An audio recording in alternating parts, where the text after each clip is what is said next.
I still remember the quiet mornings when I'd wake up to the smell of coffee brewing in the kitchen, the sun filtering through the lace curtains, casting its golden glow on the hardwood floors of the old house my husband and I had built together. But that was before George passed away, leaving a silence that filled every corner of this place. Now all that's left is me, Isabel Carrington, 60 years old, sitting in a big empty house that's too much for one person to fill. It wasn't until I retired, sitting in the same kitchen where I'd once made breakfast for our children, that I realized how much I missed the sound of laughter, the busy clinking of dishes, and the familiar hum of family life. Instead, now I'm here alone with only the occasional call from my daughter Clara to fill the quiet. Clara, my only child, had moved to London years ago, chasing dreams I could never have. She married Martin Walker, a lawyer, who seemed to have it all. They lived in a picture-perfect flat near the river, and every time Clara called, her life sounded as polished as the glassy surface of the Thames at sunrise. Martin was always just out of view, a shadow in the background of their life that I never paid much attention to, assuming he was simply the man she had chosen to build a life with. But something changed. It wasn't like I could just feel the change. No, it was more subtle than that. It was in the way Clara's voice would catch when we spoke, how the conversations shifted from catching up on mundane things to her making excuses about why she couldn't visit. I didn't like it. One Thursday afternoon, as I was making a pot of tea, still the only thing I could manage to make in this house, as it had become my solace, a knock on the door startled me. I wasn't expecting anyone, but when I opened it, I found Alistair standing on the other side. He was my neighbor, the local baker, a good man who always had time for a quick chat about the weather or the village gossip. That day, though, he looked more serious than usual, his eyes darting around as if he had something on his mind. "Isabel," he said, stepping inside without waiting for an invitation. "You might want to hear this. I was at the pub the other night and I overheard some talk about Clara and Martin." I raised an eyebrow, the spoon I had been stirring the tea with now frozen in my hand. "What kind of talk?" I asked, though I already feared what he might say. "Well, it's not my place to stir up trouble, but it seems there's something going on with them. I don't know the details, but people are saying they might be in some sort of financial trouble.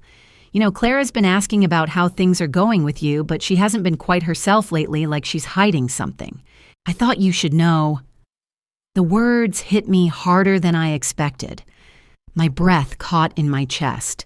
Clara in financial trouble. The very thought didn't make sense. Clara, my brilliant daughter, the one who was always careful with her money, the one who married a lawyer who had it made. Martin with his expensive suits and polished shoes, the man who always seemed to glide through life. They weren't the type to ask for help. I couldn't reconcile this picture Alistair was painting with the one I had held in my mind for so long. I thanked Alistair for his concern, but inside my mind was already racing. I couldn't just sit here and let this slip away. Something was off and it gnawed at me. That night, I sat up late in my chair, staring at the fireplace as the flames crackled. I thought about the last conversation I'd had with Clara a few weeks ago. She told me they were fine. "Everything's good, Mom," she said. "Don't worry about us." And yet something didn't feel right. I decided I needed to see it for myself. A few days later, on a rare trip to the village grocery store, I found myself standing in front of the vegetables, picking through the wilted lettuce, as I tried to convince myself I was just being paranoid. It was then I saw Clara's car. Martin's car, actually. It was parked right outside a brand new BMW that gleamed under the fluorescent lights of the grocery store parking lot. My stomach flipped. This wasn't the car I had seen them driving before. No, this was something different, something expensive. I stood there for a moment, my hand frozen in midair, holding the carton of milk. I wasn't sure if I should go out and confront her or just pretend I hadn't seen anything. But as I watched Martin step out of the car looking so polished and at ease, my heart began to race.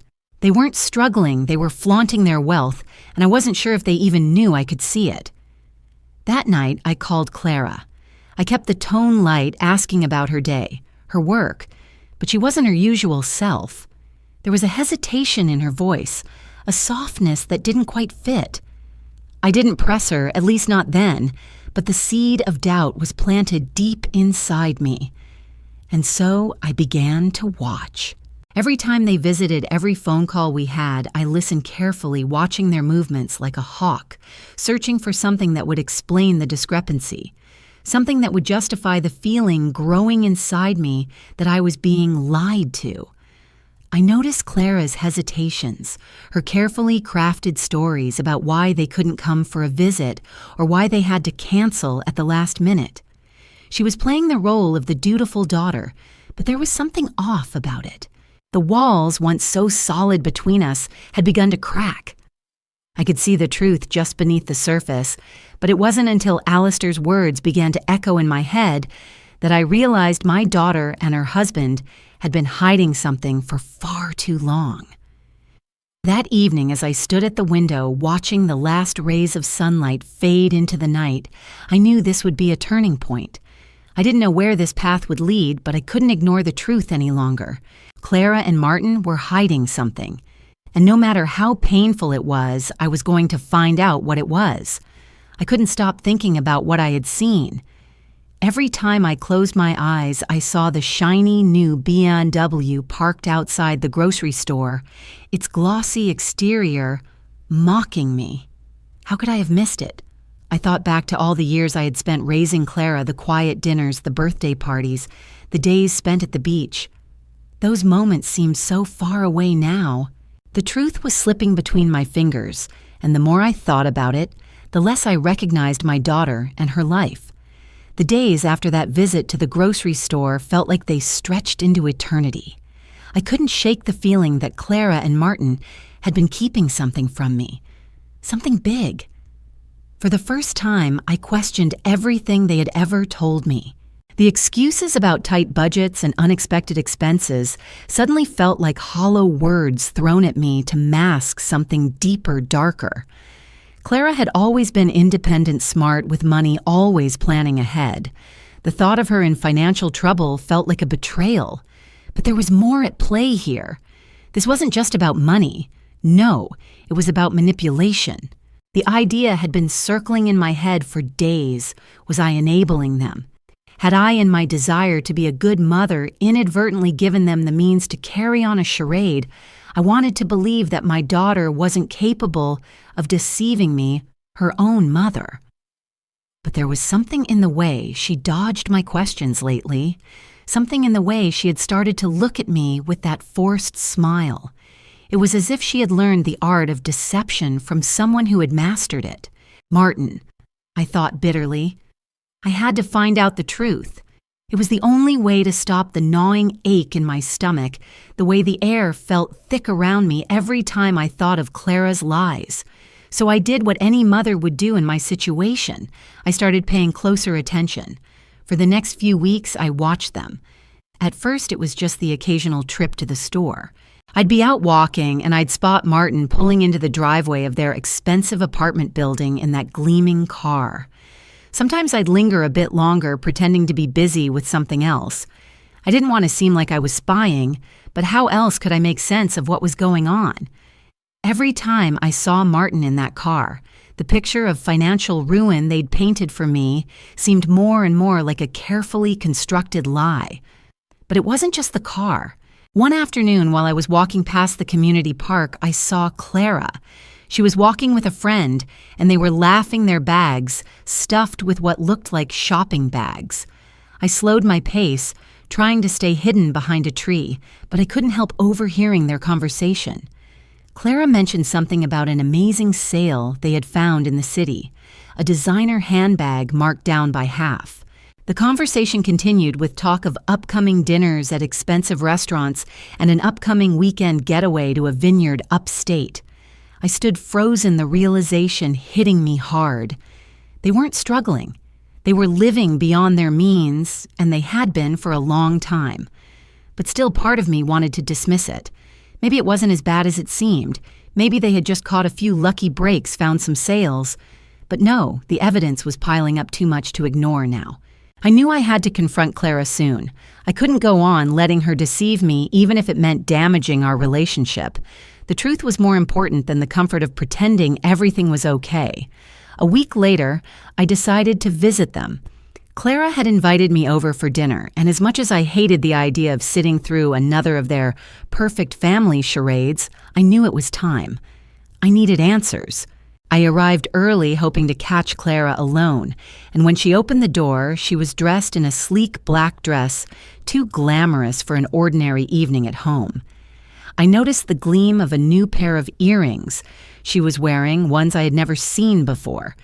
They were subtle but expensive, the kind of jewelry she'd never buy for herself unless she had a lot more money than she was letting on. "Mom, it's so good to see you," Clara exclaimed, giving me a quick hug, but her smile didn't quite reach her eyes. I followed her into the kitchen where Martin was busy stirring something in a pot. He looked up at me and offered his usual smile, but something about it felt forced. The tension in the room was palpable. Clara offered me a glass of wine, but I politely declined. "I'm actually more concerned about something," I said, my voice firm. Clara raised an eyebrow but said nothing. I didn't waste time beating around the bush. "I saw your car the other day, and I've noticed you've been buying a lot of things lately.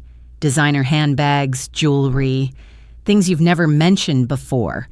You said you were struggling financially, but that doesn't add up anymore." Her face went pale.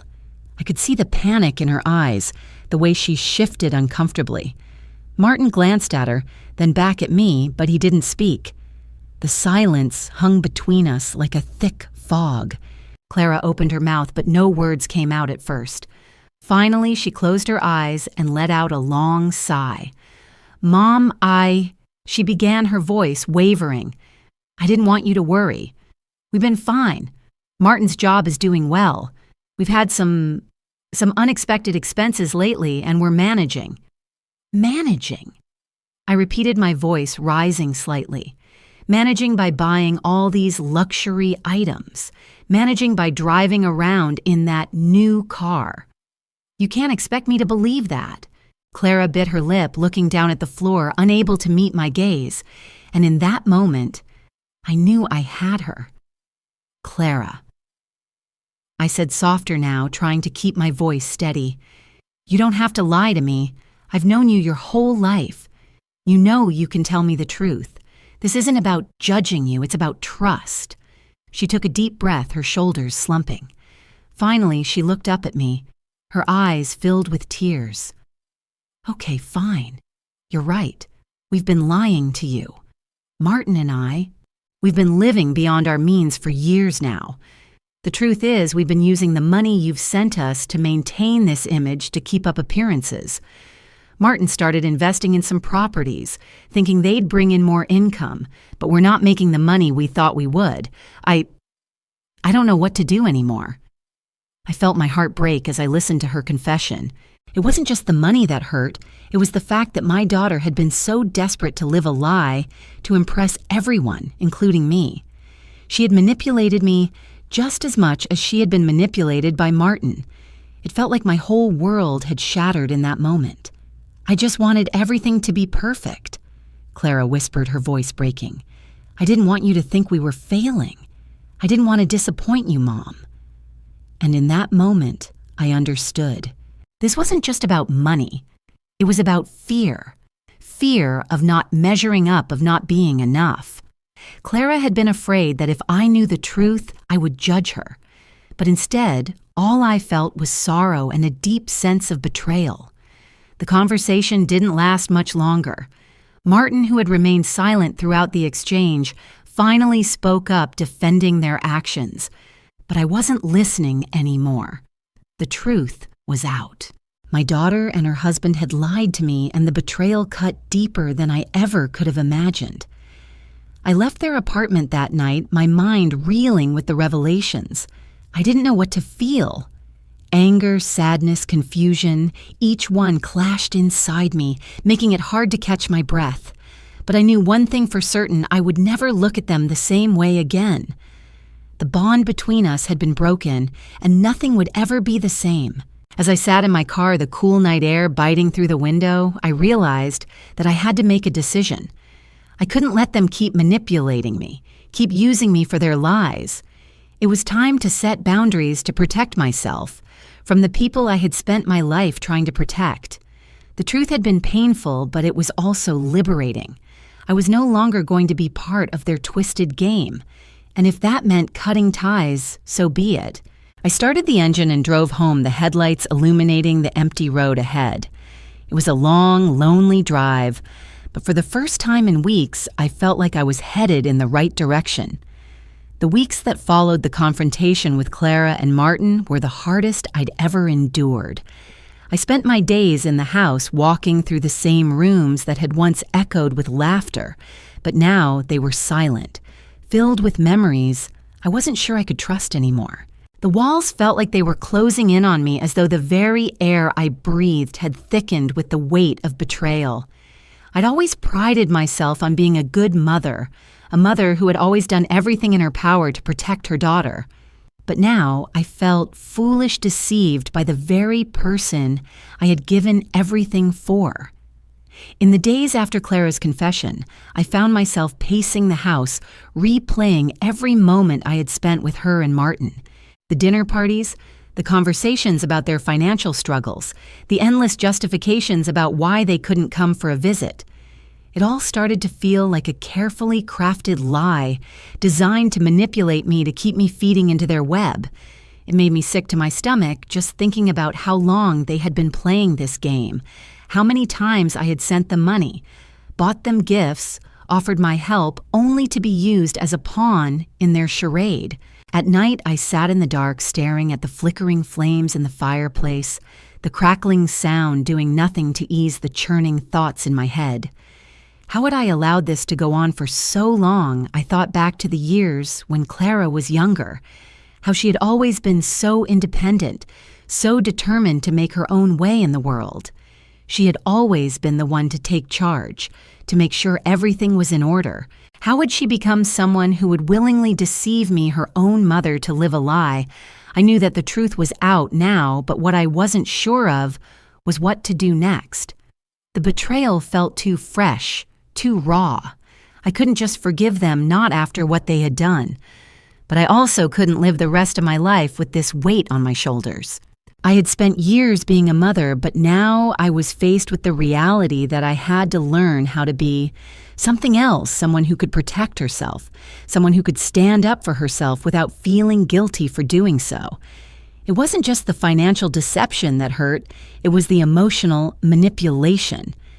Clara and Martin had been so good at playing the part, at pretending to be the perfect family, while they slowly drained me of my time, my money, and my trust. They had made me feel needed, made me feel important, as if I were the center of their world. But in reality, I was just a tool to be used when they needed something. And now that they had gotten what they wanted, they were moving on to the next chapter of their lives, leaving me in the wake of their lies. I knew that cutting ties with them wasn't going to be easy. Clara was my daughter, the only family I had left. And Martin, well, I had never fully trusted him, but I never imagined he would be capable of something like this. I thought back to the times he had smiled at me, acted as if he were part of the family, and I couldn't help but feel disgusted. How could I have been so blind? How could I have allowed this man to manipulate not just my daughter, but me as well?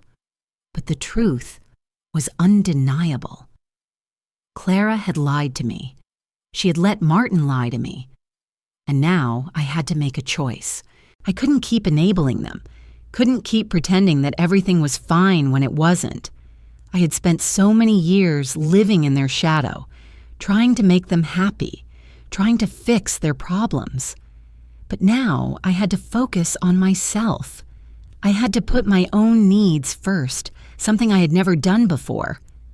The next time Clara called, I felt a sense of dread settle in my chest. I didn't want to answer. I didn't want to hear her voice, knowing that she would continue to lie, to offer excuses, to try and manipulate me into believing that everything was okay. But I knew that I couldn't avoid her forever.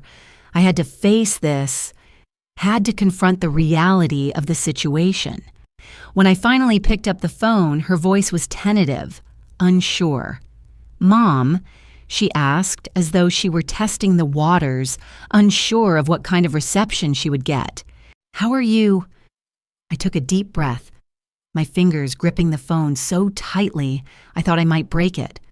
I had made the decision to confront her once again, to make her understand that the lies had gone on long enough.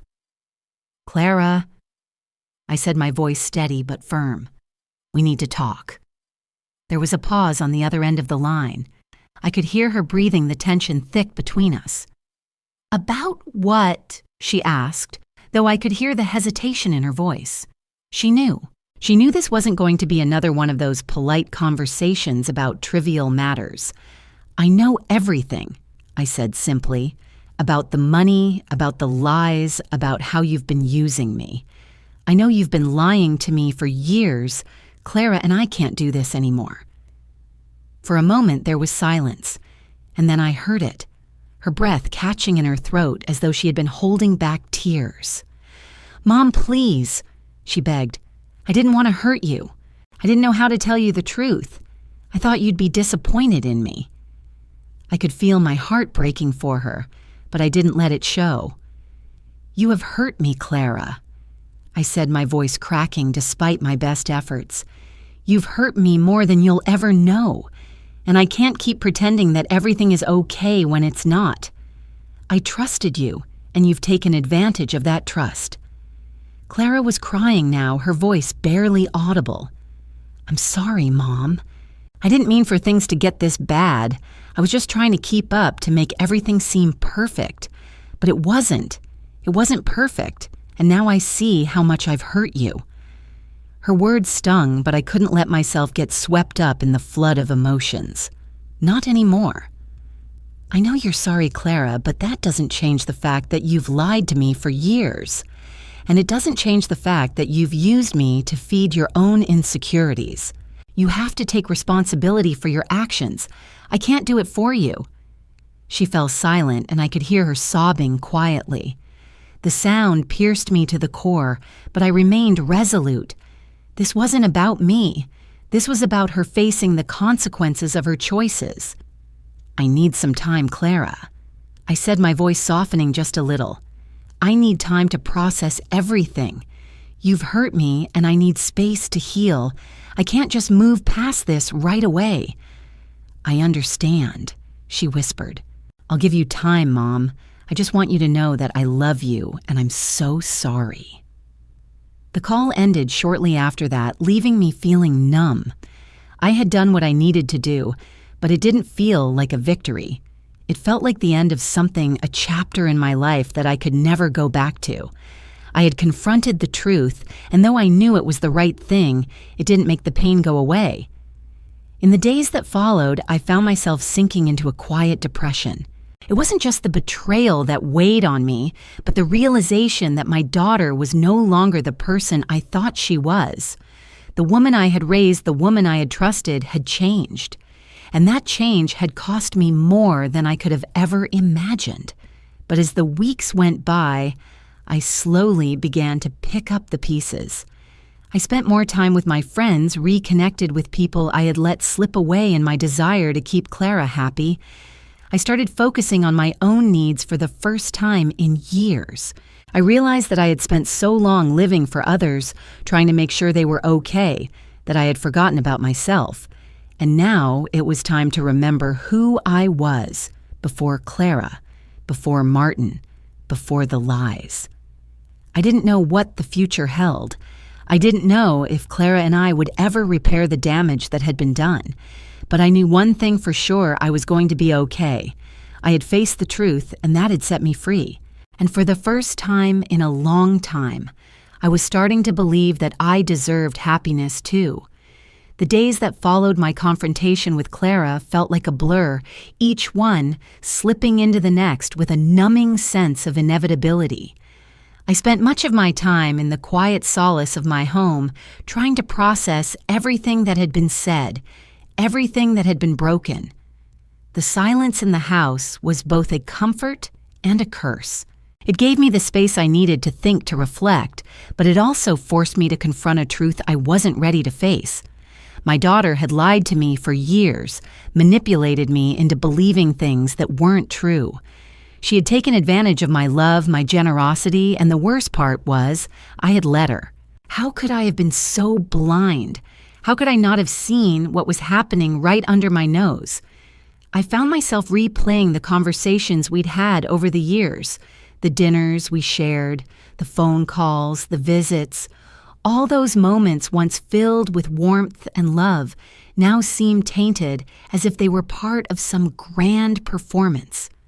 I had been the audience watching her act out a life that was anything but the truth.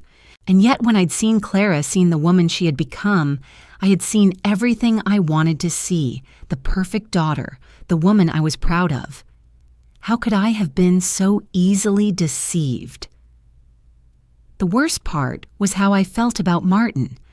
I had never trusted him completely, but I had always given him the benefit of the doubt, had always convinced myself that he was just the quiet type, the one who preferred the background, while Clara shone in the spotlight. But now I realized he had been the one pulling the strings. He had been the one orchestrating the whole thing, manipulating not just Clara but me, using her as a pawn in his game of power and control.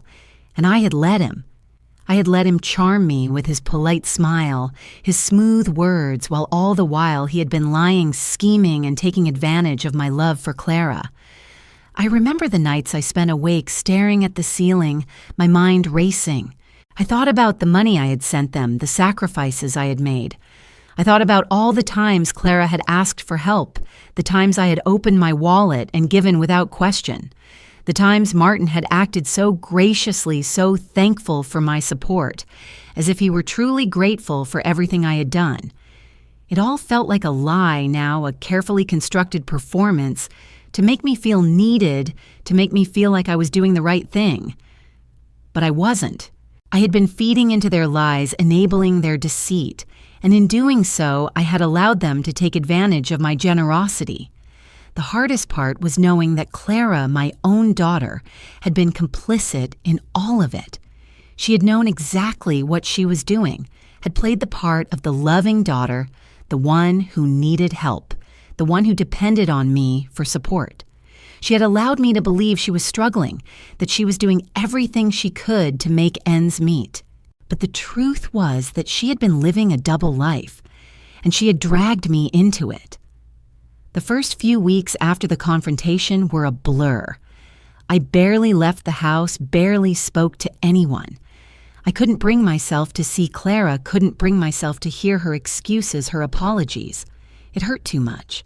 I had to give myself space, had to distance myself from her in order to process everything. But it wasn't just Clara I needed to distance myself from. It was the idea of the person she had been, the person I had thought she was. The truth was painful, and it was too much to bear all at once.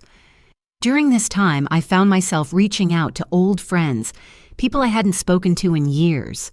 I went for walks with Maggie, the woman who lived across the street. Maggie had always been the kind of friend who listened without judgment, who offered a quiet word of advice when I needed it most. She had been there for me when George passed away, and now she was here again, offering a steady presence in the midst of my turmoil. We would sit in her living room sipping tea, talking about everything and nothing. I told her what had happened with Clara and Maggie in her quiet, thoughtful way, simply listened. She didn't try to tell me what to do. She didn't offer any easy solutions. Instead, she reminded me of who I was before Clara, before Martin, before the years of sacrificing my own needs for the sake of my family. "You've always been strong, Isabel," she said one afternoon after I had spent an hour pouring out my heart. "You just forgot how to stand up for yourself. It's not too late to remember." Her words hit me harder than I expected. They stayed with me long after I left her house, echoing in my mind as I walked back home. I had been so caught up in trying to fix everyone else's problems, trying to make sure Clara and Martin were okay, that I had lost sight of myself. I had lost sight of my own needs, my own happiness. But that was going to change. I couldn't continue to live like this, trapped in a cycle of guilt and responsibility. I had to find a way to reclaim my life. That was when I decided to take action.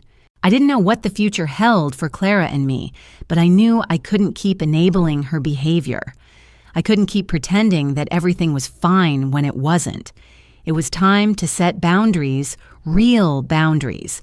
And that meant taking a step back, giving Clara the space she needed to figure things out for herself. It meant stopping the flow of money, stopping the constant rescuing, and forcing her to confront the consequences of her actions.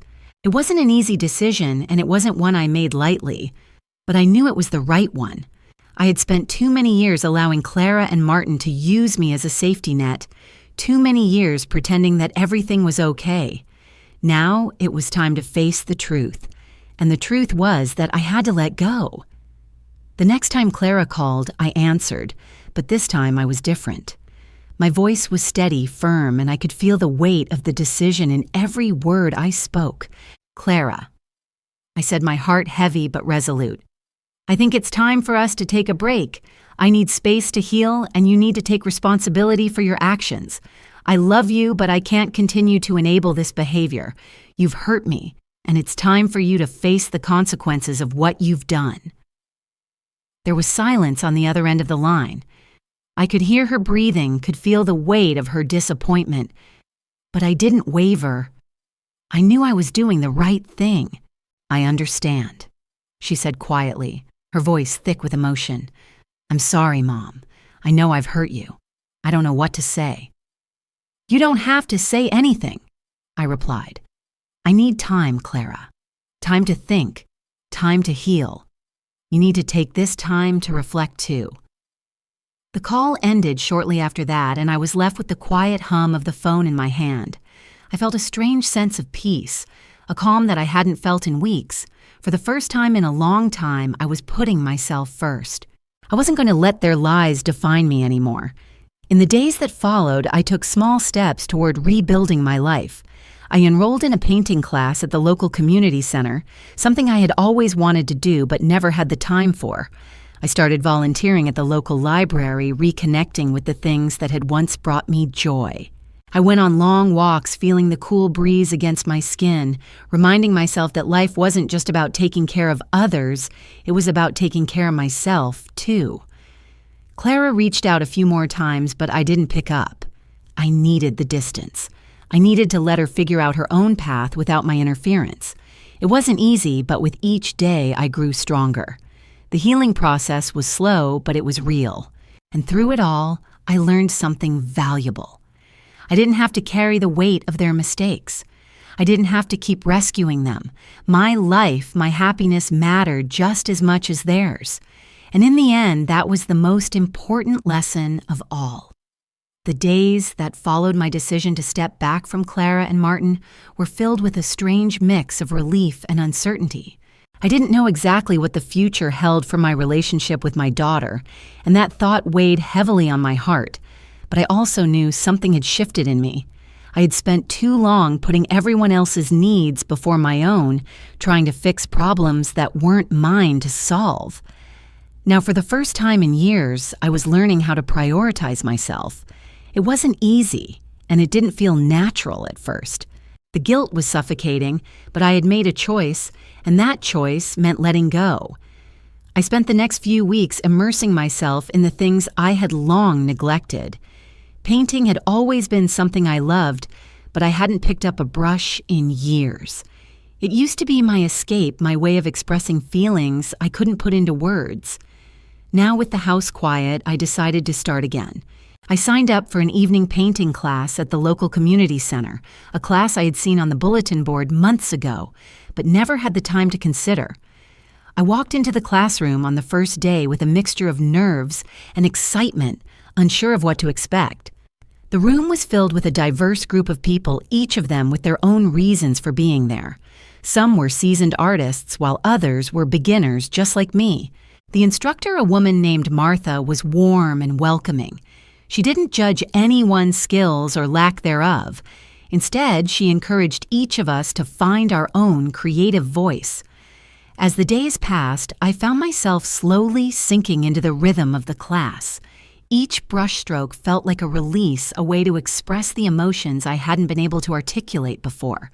The process was freeing in ways I hadn't anticipated, and for the first time in months, I felt like I was doing something just for me, without the weight of anyone else's expectations hanging over me. But while the painting was soothing, the absence of Clara weighed heavily on me. There were days when I found myself staring at the phone, wondering whether I should call her, wondering if I had made the right decision. Had I pushed her away too soon? Had I been too harsh? The guilt crept in at night when the house was silent and I was left alone with my thoughts. But I reminded myself that I had done what I needed to do. It wasn't easy, but it was necessary for my own peace of mind. I couldn't keep sacrificing my own well-being for the sake of a lie. One afternoon, as I walked down the street to run some errands, I ran into Margaret, one of my old friends from the library. She had been a constant source of support after George passed, and I always appreciated her steady, no-nonsense attitude. She was a woman who had seen a lot of life and wasn't afraid to tell you exactly what she thought. We sat down at a small cafe where the aroma of fresh coffee and baked goods filled the air. Margaret, as always, wasted no time getting to the point. "So how's the daughter?" she asked, her voice laced with curiosity. "Is she still giving you grief?" I took a deep breath, knowing this conversation was coming. I'd been avoiding it, not wanting to explain the whole mess, but I trusted Margaret. She had always been straightforward with me, and I appreciated that honesty. "She's been distant," I said, my voice tight. "I had to put some distance between us, Margaret. She and Martin, they've been lying to me for years, and I can't just keep pretending everything's fine. I had to let her figure things out on her own." Margaret raised an eyebrow, taking a long sip of her coffee. "Sounds like a tough choice," she said, her tone neutral. "But sometimes you have to let them fall, Isabel. You can't carry them forever." Her words hit me hard, but they also felt like a revelation. Margaret was right. I couldn't keep carrying Clara. She had to face the consequences of her actions, and so did I. For too long, I had made excuses for her behavior, chalking it up to her being overwhelmed, to her being in a difficult marriage. But the truth was, she had lied. She had used me, and I had allowed it because I loved her too much to see the truth. "I've been thinking a lot about that," I admitted, "about how much I've been enabling her. I've always tried to be there for her, always tried to fix things, but maybe I've been part of the problem." Margaret nodded. "You're a mother, Isabel. You do what you think is best. But sometimes the best thing you can do for them is step back. Let them face the music. Let them learn that the world doesn't revolve around them." I sat back in my chair, taking in her words. It wasn't easy to hear, but they felt true. For so many years, I had been the one holding the pieces together, pretending that everything was fine when it clearly wasn't. I had sacrificed my own happiness, my own sense of self, just to keep the family together. And for what? So they could continue using me, so Clara could keep pretending that she was the person she wasn't. As the days passed, I began to feel a shift in myself. I started to let go of the anger, the guilt, the frustration. I had always believed that my role as a mother was to protect, to provide, to fix things. But now I saw that my role was also to teach my daughter that there are consequences to her actions. She wasn't a child anymore. She was an adult, and she needed to take responsibility for her choices. I didn't call Clara for a while. I knew she was struggling with the fallout of our confrontation. But I also knew she needed to understand that I wasn't going to fix this for her. She had to take control of her own life. And when she was ready to reach out, I would be there. But it had to be on my terms, not hers. In the meantime, I kept myself busy. Painting became my escape, my therapy. Each brushstroke allowed me to channel my emotions, my pain into something beautiful. I would sit in the quiet of my studio, the world outside, fading away as I lost myself in the colors and shapes on the canvas. There was a freedom in it, a release of all the tension that had built up over the years. It was my way of reclaiming myself, of finding peace in a world that had been upended. I also began to reconnect with old friends like Helen, a woman I had met years ago at a book club. We had lost touch over the years, but now I found myself seeking out those connections, those relationships that had nothing to do with Clara or Martin. It felt good to talk to people who didn't have expectations, who didn't want anything from me, except my time and my friendship. Helen and I spent hours reminiscing about books we had read, places we had traveled, and the simple joys of life. It was refreshing, like breathing fresh air after being cooped up in a room for too long. It was in these moments that I began to understand something important. I didn't need Clara to validate me. I didn't need her approval or her love to feel worthy. I had spent too many years letting her define who I was, letting her make me feel like my worth was tied to her happiness. But now, for the first time, I was learning to live for myself, and that was something I had never done before. One day, after a particularly long painting session, I sat down with a cup of tea and thought about how far I had come. It hadn't been easy, and there were still days when the pain of the past lingered, but I was learning to embrace the present. I was learning to let go of the past, to stop carrying the weight of everyone else's mistakes. That afternoon, as I sat in the warmth of the sun, my phone rang. It was Clara. For a moment, I hesitated. I wasn't sure if I was ready to talk to her, not yet, but then I reminded myself that I had done the hard work. I had made the difficult decisions, and now it was time to face her again. I took a deep breath before answering. Clara. Her voice was shaky, uncertain. Mom, I don't know where to start. I could hear the tears in her voice, and for a moment I felt that familiar pull of love that ached to make things right. But I knew I couldn't fix this for her. Clara. I said, my voice steady. I've been thinking a lot, too, and I'm glad you're reaching out. But we need to take things one step at a time. You have to prove to me that you can be honest with me, that you're ready to face the consequences of your actions. And I need time, Clara. Time to heal. Time to trust again. There was a long silence on the other end of the line. I understand, Mom, she whispered. I'll do whatever it takes. And for the first time in a long time, I believed her. I want to share a message from my journey. Sometimes the hardest thing we can do is let go of those we love, but in the process, we often find ourselves. We cannot keep sacrificing our peace or self-worth for others, no matter how much we care. The moment we stop enabling harmful behaviors, we begin to heal, and in that healing, we learn the true power of self-respect and boundaries. If you're going through something similar, feeling trapped between love and self-preservation, remember, you have the strength to choose yourself. Setting boundaries isn't about rejecting others. It's about loving yourself enough to say, I matter too. It's okay to step back, take time for yourself, and heal at your own pace. Don't be afraid to acknowledge the truth, even if it's painful. Facing it head-on is often the first step toward liberation. I'd love to hear your thoughts. How do you balance loving someone with taking care of your own needs? Have you ever faced a difficult decision like this in your relationships? Feel free to share your stories, and let's support each other in this journey of growth. Thank you for reading. Your time and attention mean the world to me. I hope this message gives you the strength to take control of your own life just as I've learned to do. Always remember your peace matters.